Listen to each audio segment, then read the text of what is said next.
আরে এইটাই তো ওই স্যার যারা আমি স্বপ্ন দেখছিলাম, উনি তো আমাকে সবারে গুলি করে আর কোপায় মারতেছিল। আরে বেটা তুই এর দিকে ডরাইতেছস? জানতি কাওয়াই সাল হের সাথে নাই মাল। টাকলা দেখা যায় পুরো কার্টুনের মতো। কয়েকটা খেলনা নিয়ে এসে আমাকে ভয় দেখাইতে। আরে বেটা গুলি করা আর কোপানো তো বহু দূরের কথা। ও আমাকে একটা ফুলের টুকাও দিতে পারবো না।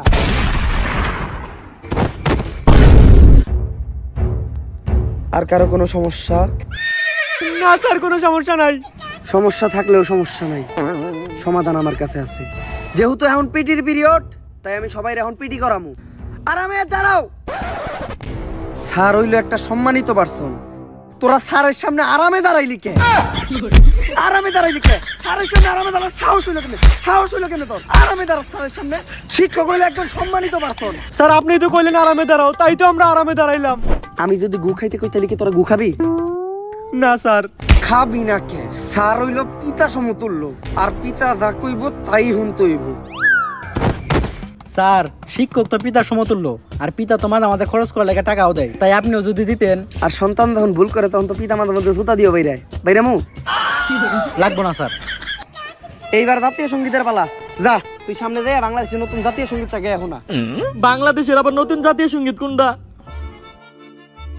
টিকটকে যেটা বেশি শুনি ওইটাই হইতে পারে, ওইটাই কই দেই। আসমানে তুই কাঁদিস কেন, অট্টলিকার বাহারে। এই থাম, তুই এটা কি কইলি? ক্যান্সার জাতীয় সঙ্গীত। তুই এটা কই পাইছস? ক্যান্সার টিকটকে। টিকটকে তো সারাদিন এটাই চলে। আর নতুন জাতীয় সঙ্গীত কোনটা হইব এটার জন্য টিকটকে ভোটাভুটি হয়েছিল, ওইখানে সর্বোচ্চ ভোট এই গানটাই পাইছে। টিকটকে হুনা গান তুই জাতীয় সঙ্গীতে কইতাছস? স্যার জাতীয় সঙ্গীত যে চেঞ্জ হয়েছে এই খবরটা তো আপনি টিকটক থেকে পাইছেন।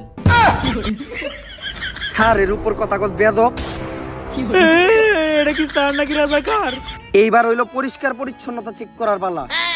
যার হাতের এক আঙ্গুলের নখ বড় থাকবো তার ওই আঙ্গুল আমি কাইটালামু, আর যার হাতের 5 আঙ্গুলের নখই বড় থাকবো তার ওই হাতটাই আমি কাইটালামু, আর যার 10 আঙ্গুলের নখ বড় থাকবো তার কাইটালামু আমি পা মাঝখানেরটা। আমাকে মাঝখানে পা মনে আর বাঁচাইতে পারলাম না। স্যার মেয়েরা স্টাইল করার লাগে হাতের সব নখ বড় বড় রাখে, ওগুলো চেক করেন। স্যার এবারের মতো মাফ কইরা দেন। আমি মেয়ে কবুতে একটু দুর্বল মানসিক ভাবে।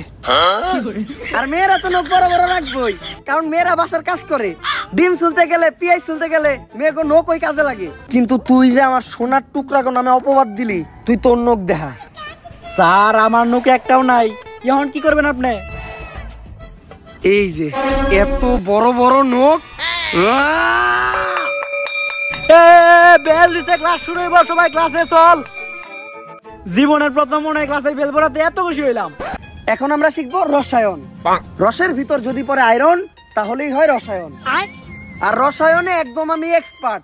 রসায়নের জন্য আমি অস্কার পাইছি। অস্কার তো মানুষ ছবির লেগে পায়, রসায়ন লেগে পাইলো কেমনি? এখন রসায়ন সম্বন্ধে যদি কেউ কিছু জানতে চাও তাহলে কিন্তু আমার বলতে পারো। স্যার সোডিয়াম আর নিট্রিক অক্সাইড বিক্রিয়া করলে কি হয়? বেঙ্গালে ফালিয়ে দিল। একেবারে সহজ প্রশ্ন করছো তুমি, এটার উত্তর আমি দিতাছি। সোডিয়াম অক্সাইড আর নিট্রিক অক্সাইড বিক্রিয়া করলে হয় নানি। স্যার রসায়ন আমাদের নানি এলো কোন দিকে? আরে নানি আইবো না কে? নানি শুধু রসায়নে না, নানি দুনিয়ার সব জায়গায় আছে। নানি হইলো একটা আবেগ, নানি হইলো ভালোবাসার আরেক নাম। খারাপ আমি বিশ্লেষণ করে দেখাইতাছি। ধ্যান আমরাও দেখি। সোডিয়ামের সিম্বল হইলো Na প্লাস নিট্রিক অক্সাইডের সিম্বল হইলো Ni। এখন Na আর Ni দুইটা মিলে বিক্রিয়া করে হইলো না নি।